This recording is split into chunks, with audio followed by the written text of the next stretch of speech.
Hi, I'm Todd Wente, and this is the Daily 180, 180 seconds of motivation and inspiration intended to help you take action and improve your life.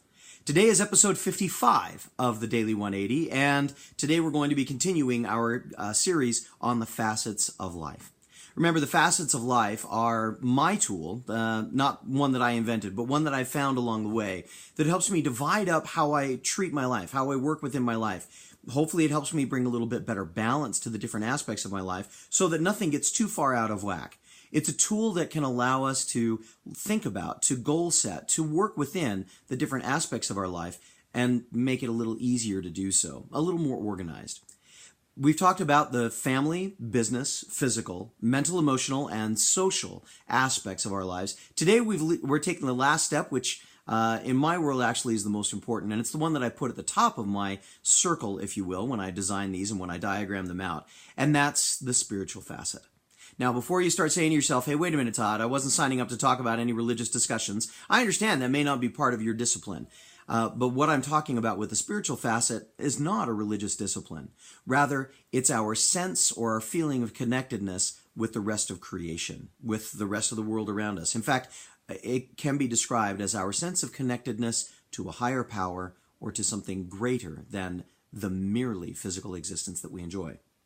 I had a friend who used to say, when we would talk about different kinds of things, she would say, I'm not a religious person, but I do believe that the universe will move toward me the things that are for my best good and will move me to places where I can do the best good. You know what? That's a great description of what I think of when I think of the spiritual power.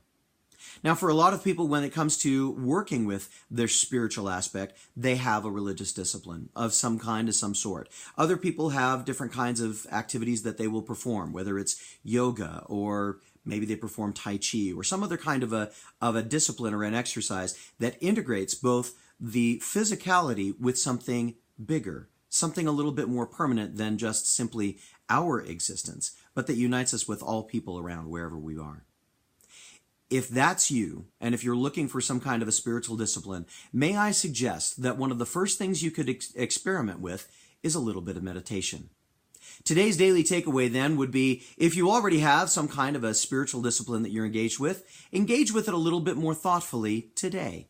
If there's something that you've been missing in your spiritual discipline, make it a point to find one thing that you can add to that spiritual discipline. And if you've never had a spiritual discipline, why not take 60 extra seconds to do simple meditation, focus on your breathing, and become a little bit more calm and connected to the universe and to trusting the universe and its ability to bring good things into your world.